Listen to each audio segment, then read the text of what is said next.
and of course, and I'm still making an impact just by telling the stories or just sitting down with folks and listening to them. From real estate is the vehicle to take you to heights that you never even thought that you could get to, but you use that vehicle to get there, to do the things that you need to do to make a difference in people's lives, and generate that whole thing of, we started talking about generational wealth. How do you do that? Mm-hmm. And I know for me, the journey is that, bringing people together. I know I can't do it all by myself. But I know I know the way. Mm-hmm. Yeah, So you know the way. exactly, and so so we take our assets that we have now and learn the value of the assets that we do have and that sort of thing. And I know you'll put me back on track, but that people ask me a lot of times, what can I do to get into real estate? Well, number one is that you got to buy your first initial thing is to buy your own house, to have your own house. And the second thing is look at your other vehicles or other methods of saving your tax dollars. Whether it's your job, your 401k, or what have you. And you look at the tax structure of those things and utilize them first and foremost. And if you want to be in real estate, you have to learn to listen to the professionals, the folks who've been down that path, so you don't have to go and make those mistakes. So I'm sure you didn't make any mistakes. Everything was no, smooth. everything was smooth. I mean, it's for the grace of God. I've been. I'll put it to you this way. I'll say like my dad used to say, and my mom used to worry about me. She said, "Wallace has bought all these houses." I think back then that time I had about 15.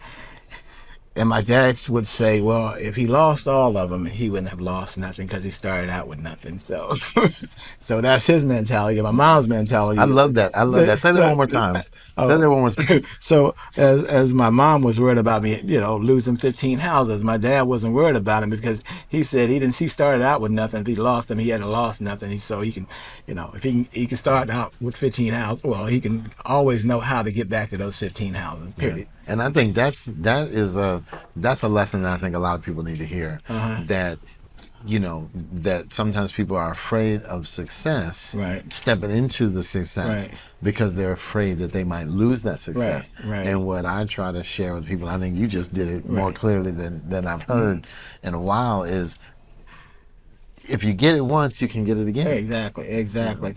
And like I said, and I've learned through, I mean, some of my failures have been because of administrative, period. Because, as an entrepreneur, you're always wheeling and dealing. But wheeling and dealing has to come with structure. And so, if you don't have the structure, you lose a lot of money by not having structure, or you're trying to be everything. You're trying to be the accountant. You're trying to be the carpenter. You're trying to be the electrician, because you have the ability to do all those skills, but you don't have the time. Yeah, and what's highest and best use too. Exactly, those sort of things, and you start thinking about everything. Highest and best use. What it seems like it's simple, but if I gotta go 15 miles to get some material. Or I'm going to go look in my warehouse, and my warehouse is in chaos, and it's going to take me an hour to get it. I said, I'm going to go to the store and buy it. Right. And so, because that's lack of organization and that sort of thing. So yeah, it's it's just incredible. I mean, it's just like once you. I guess one of the gifts that I noticed, a gift to package my own loans. When a loan officer sat down with me and said, well, we need this, this, and this, I get packaged it. I'll give him, he has everything he needs, so it makes it simple. And they're willing to work with you, I mean, of course, there are guidelines that they have to follow. If you meet all those guidelines, they can't charge you. They can't, well, the laws. It makes it harder for them to turn you down. And so, one of the first things, I mean, like I said, I think I was making $15,000 a year. And I had brand new sports cars. So, and then I was buying houses and that sort of thing. What were let me ask, when you were in the school, right, and you were going to work every day. Did you ever drive your sports car to the school? All the time. What were people? What was did people say, Mr. Parker? What exactly is it that you do? You know, we know you work here, but did people ever inquire, or were people nosy? Or I'm sure they said things, they murmured things, that just speculating. Or were you very vocal at that time that you were a real estate investor? You worked here also because you love the kids, you help the kids, but that you were a real estate investor. Exactly. I was a real estate investor. Even I went into the classroom. First and foremost, I was a real estate investor. I mean, this was just a means to get benefits, the benefits and to get to where I need to go. And I understood that early, because, you know, folks had great jobs and that sort of thing. You know, they had access to capital. And, you know, if I got a job making, you know, $50,000 a year, I got so much access to capital. But if I leveraged that with real estate and so on, you know, I could, you know, do better.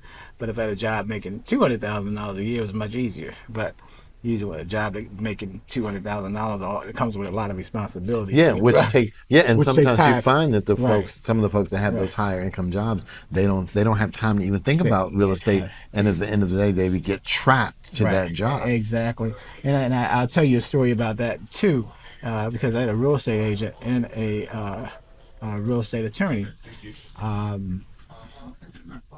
They saw me bringing deals into their office, and all of a sudden they wanted to partner with me, and I was kind of leery about a partnership. I didn't kind of fully understand it, but I also knew that my government job was a little bit more secure. In a partnership, if they just cut, you know, they can just cut the money supply off, and all of a sudden you out there looking for a job. I guess you really shouldn't look at it that way, because it gave me access to more capital, but it also, I mean, it meant that I had to give up 50% of my capital to someone who was just putting up money. 50% of the profit. Right. So I found a guy who would only want 2% a month.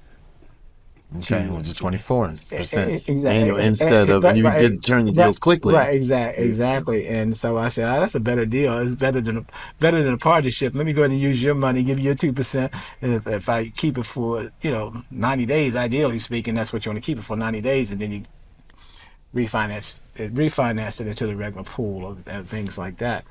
And you know, I kind of, you know, that was better. But so anyway, as I was talking about the real estate agent and the real estate attorney, they were buying houses, of course, and they saw that I was good at it. And so I kind of did one deal with them, right? And I gave them their 50% and that sort of thing. So anyway, they started buying a few houses. Next thing I get a call from them, this house is driving me crazy. Would you take it over? And you know, it's kind of hard to get financing for, you know, I already have 4 or 5 houses. You know, you got to get financing for another house. And so I was introduced to a land installment contract. Okay. Yeah. So, contract for deed. A contract for deed. And so I took a contract for deed on a house for $77,000.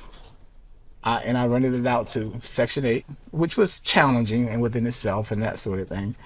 But anyway, you know, of course, coming from where I'm coming from, you know, you have respect for lawyers and people. You know, you kind of put them up on a pedestal and that sort of thing. But at the end of the day, they're just like ordinary people. They got their issues, they got their problems too, and you know, and they can be disrespectful, and they, you know, but you know, you have that higher thinking of folks who are in that position. So as I think about it, I realize they're just normal like I am. They're trying to make it. So he had this deal, he couldn't. It was kicking his butt. And it was, I mean, you know, it's probably $700, $800 a month, but that meant $800 out of what he was doing and that sort of thing. So anyway, he sold it to me for the land installment for $77,000. A few years later, 5 years later, I sold that house for $325,000. Wow. so and by then you'd probably only owe 50. You had paid it down. I had paid it down, and I paid my investor, because I borrowed some money from some friends of mine, and I had paid them like $17,000 on their $2,000 investment that they had with me, but over a long haul and that sort of thing.